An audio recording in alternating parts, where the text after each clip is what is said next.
नमस्कार दोस्तों, मैं ऋषि आपका अपने चैनल अमोक क्लासेस में स्वागत और अभिनंदन करता हूं। दोस्तों, उम्मीद करते हैं आपकी पढ़ाई लिखाई अच्छी खासी चल रही होगी और आप अच्छे खासे होंगे। दोस्तों, हम लोग करंट अफेयर की चर्चा कर रहे हैं और आज है 25 फरवरी और हम देखते हैं 25 फरवरी से संबंधित कौन से ऐसे करंट अफेयर है जो आपके लिए इंपॉर्टेंट है। ठीक है, चलते हैं आपके पहले प्रश्न पे। क्या है? हाल ही में किसने technology adoption fund technology adoption fund launch किया है? ऑप्शन क्या है सामने? इसरो, डीआरडीओ, इन स्पेस या फिर ओएनजीसी।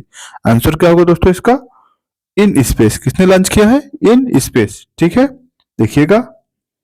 भारतीय राष्ट्रीय अंतरिक्ष संवर्धन प्राधिकरण केंद्र ने टेक्नोलॉजी एडॉप्शन फंड लॉन्च किया। ठीक है, ध्यान देना है, इन स्पेस जो है इसरो की ही एक निजी ब्रांच है। ठीक है, यह क्या है? भारत के अंतरिक्ष स्टार्टअप एमएसएमई के लिए वित्त परियोजना है। यानी ऐसे कोई स्टार्टअप जो स्पेस में कोई वर्क करने चाहते हैं, कोई एमएसएमई जो स्पेस में वर्क कर रहे हैं, स्पेस संदर्भित, उनके क्या किया गया है? फंड प्रदान करेगा। ठीक है, इसका उद्देश्य क्या है? आयातित समाधानों पर निर्भरता कम करने के लिए स्वदेशी अंतरिक्ष प्रौद्योगिकी का विकास करना। यानी हमें क्या करना है? स्वदेशीकरण को बढ़ाना है। ठीक, आगे चलते हैं। कुल राशि 500 करोड़ और इसमें ध्यान दें, कुल राशि कितना हो सकती है? इसकी 500 करोड़ है और इसमें 60% क्या होगा? परियोजना लागत का और तथा बड़े उद्योगों के लिए 40% क्या वित्तीय सहायता प्रदान की जाएगी। ऐसा नहीं कि पूरा फंड प्रदान कर दिया जाएगा, बल्कि 60 और 40% के रेशियो में दिया जाएगा। इन स्पेस के बारे में देख लीजिएगा। यह क्या है? भारत सरकार की अंतरिक्ष विभाग तहत एक स्वायत्त एजेंसी। कैसा है? स्वायत्त एजेंसी है। इसकी स्थापना 2020 में हुई और केंद्र कहाँ है इसका? गुजरात, अहमदाबाद में। उद्देश्य क्या है? अंतरिक्ष गतिविधियों में निजी भागीदारी को बढ़ाना। आगे चलिएगा। अगला प्रश्न है, झूमर नृत्य किस राज्य से संबंधित है? ऑप्शन क्या है सामने? ऑप्शन है असम, अरुणाचल प्रदेश, मणिपुर, मिजोरम। बताइएगा क्या होगा इसका आंसर दोस्तों? असम। कहाँ का है? असम में। देखिएगा, एडवांटेज असम 2.0 शिखर सम्मेलन के दौरान असम की चाय जनजाति, इसलिए चूंकि ये एक ऐसी जनजाति है क्या कर चाय पे खेती बाड़ी करती है। ठीक है, झूमर नृत्य का प्रदर्शन किया और यह नृत्य जो है मुख्य नर्तक और गायिका होती है इसमें, और पुरुष पारंपरिक वाद्य यंत्र जैसे मादल, ढोल और डमकी और झांझ बांसुरी क्या करते हैं? शहनाई बजाते हैं। आगे चलिएगा। उसमें इंपॉर्टेंट ये है, ये नृत्य कहाँ से संबंधित है? अगला प्रश्न है, केंद्रीय उत्पाद शुल्क दिवस कब मनाया जाता है? ऑप्शन क्या है सामने? 20 फरवरी, 21 फरवरी, 24 फरवरी या फिर 25 फरवरी। क्या होगा इसका आंसर दोस्तों? 24 फरवरी। क्या होगा? 24 फरवरी। ठीक है, देखिएगा, 24 फरवरी को भारत में केंद्रीय उत्पाद शुल्क दिवस मनाया जाता है। इसका उद्देश्य केंद्रीय उत्पाद शुल्क विभाग के योगदान को मान्यता देना है और करदाताओं को कर प्रणाली के प्रति जागरूकता प्रदान करना है। और यह जो केंद्रीय उत्पाद शुल्क और नमक अधिनियम जो है कब पारित किया गया? 1944 में। ठीक है, आगे चलते हैं। अगला प्रश्न है आपका, नयनामृतम किस राज्य सरकार की पहल है? ऑप्शन क्या है? तमिलनाडु, कर्नाटक, केरल या फिर महाराष्ट्र। क्या होगा इसका आंसर दोस्तों? केरला का है। कहाँ का है? केरला का है। देखिएगा, केरल सरकार ने आर्टिफिशियल इंटेलिजेंस सहायता प्राप्त क्रानिक नेत्र रोग स्कैनिंग कार्यक्रम नयनामृत 2.02 को लॉन्च किया है। ठीक है, यह इस पहल के माध्यम से केरल सरकार एआई के प्रयोग करके यानी आर्टिफिशियल इंटेलिजेंस के माध्यम से सार्वजनिक स्वास्थ्य प्रणाली को क्या करके एकीकृत कर रही है। आगे चलते हैं। इससे राज्य भर में लोगों को उन्नत नेत्र जांच सुविधाएं प्रदान करना है। आगे चलिएगा। प्रधानमंत्री किसान सम्मान निधि की 19वीं किस्त पीएम मोदी ने किस राज्य से जारी किया? ऑप्शन क्या है? उत्तर प्रदेश, बिहार, हिमाचल प्रदेश या असम। अभी हाल ही में आज ही जारी हुआ और बिहार से जारी किया गया। कहां से जारी किया? बिहार से जारी किया। देखिएगा, बिहार के भागलपुर में 24 जनवरी 2025 को प्रधानमंत्री नरेंद्र मोदी ने किसान सम्मान निधि की 19वीं किस्त जारी किया और इसमें 9.8 करोड़ पात्रों के लिए 22,000 करोड़ रुपए के सीधे ट्रांसफर किए गए। अगला प्रश्न क्या है? हाल ही में पीएम मोदी के प्रिंसिपल सेक्रेटरी 2 के रूप में किसे नियुक्त किए गए? प्रिंसिपल सेक्रेटरी किसे नियुक्त किए गए? ऑप्शन क्या आपके सामने? नृपेंद्र मिश्रा, अजय भल्ला, शक्तिकांत दास या फिर राजीव सिन्हा। दरअसल दोस्तों, आपके जो आरबीआई गवर्नर थे शक्तिकांत दास साहब, इन्हीं को ही क्या किया गया? नियुक्ति प्रदान किया गया। ठीक है, आगे चलते हैं। रिजर्व बैंक ऑफ इंडिया के भूतपूर्व गवर्नर शक्तिकांत दास को हाल ही में प्रधानमंत्री मोदी के प्रिंसिपल सेक्रेटरी के रूप में नियुक्त किया गया। ठीक है, यह पद पहली बार बनाया गया है और इसकी नियुक्ति प्रधानमंत्री कार्यालय के साथ सहवर्ती होगी। ठीक है, आगे आदेशों तक यह क्या पहले ही यह जारी रहेगा। और पहले ये क्या थे, जो आरबीआई गवर्नर थे, ये 2018 से लेकर 2024 तक क्या थे, भारत के 25वें गवर्नर थे। भारत के 26वें गवर्नर कौन बने हैं, आप मुझे आंसर करके बताइएगा। ठीक है, आगे चलिएगा, कमेंट बॉक्स में आप बताइएगा।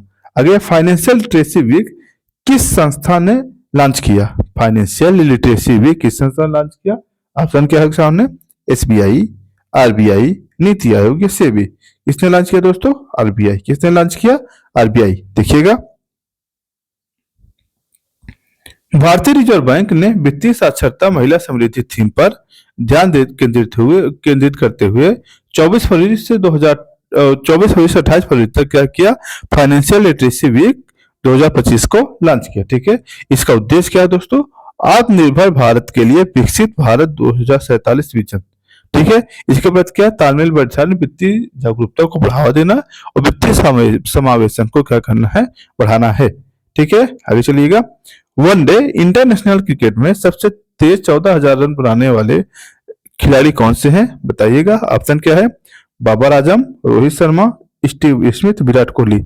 अभी कल जो चैंपियनशिप हो रहा था उसी समय किंग कोहली ने क्या काम किया?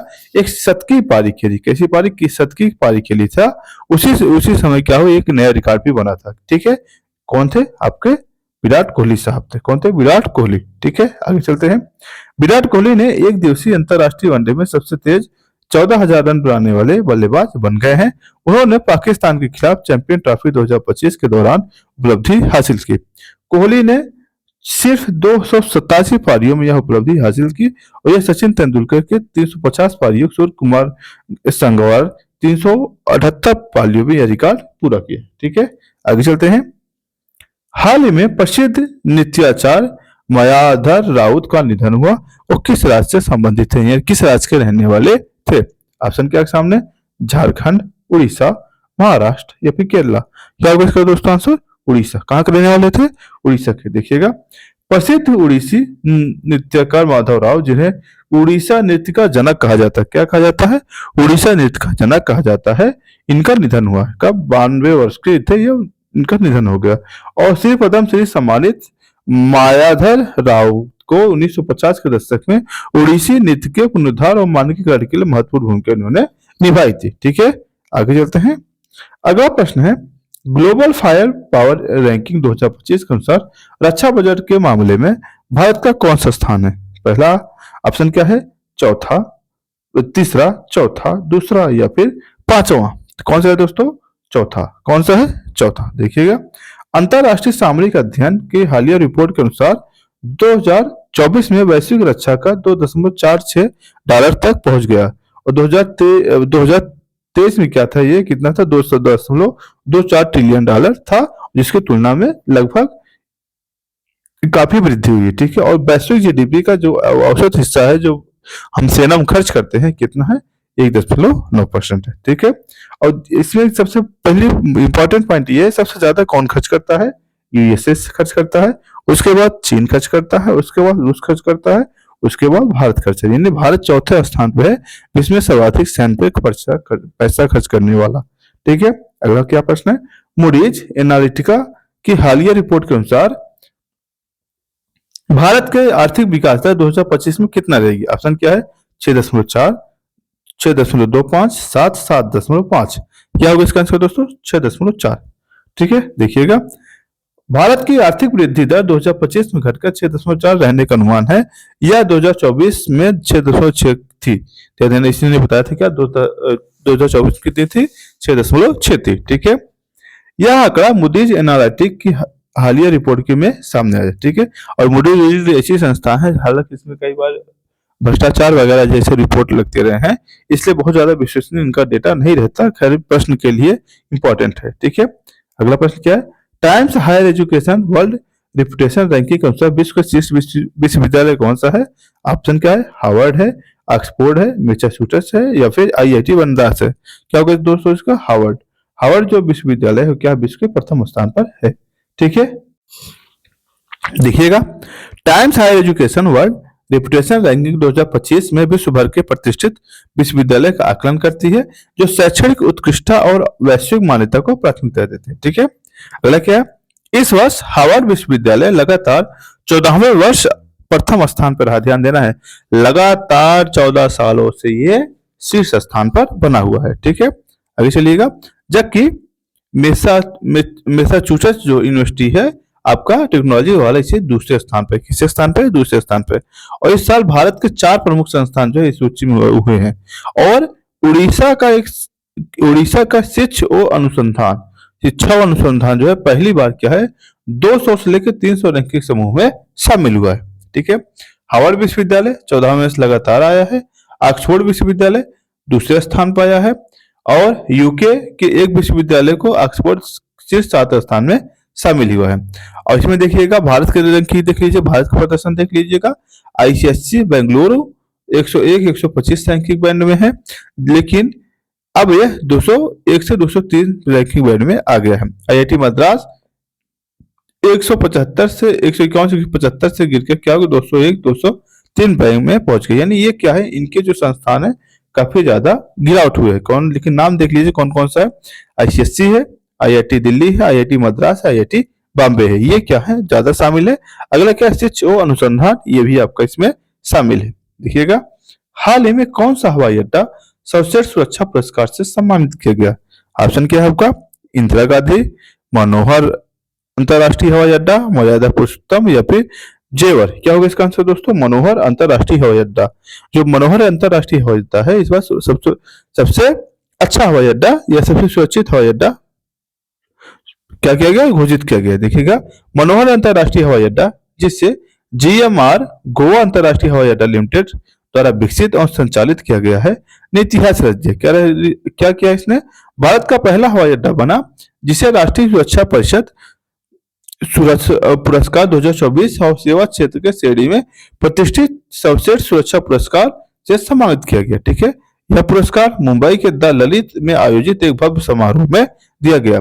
यह सम्मान मनोहर अंतरराष्ट्रीय हवाई अड्डे व्यवसायिक सुरक्षा और स्वास्थ्य के लिए उत्कृष्ट प्रदर्शन के लिए इनको दिया गया। ठीक है दोस्तों, आज के लिए इतना ही। अगर आप इसका पीडीएफ चाहते हैं, हमारा एक चैनल है अमोघ क्लासेज, जिसपे आप देख रहे हैं। इसका जो टेलीग्राम लिंक है, टेलीग्राम लिंक मैं डिस्क्रिप्शन बॉक्स में डाल दूंगा, वहां से आप इसे टेलीग्राम ज्वाइन कर लीजिए, वहां से आपकी मैटर आपको मिल जाएगा।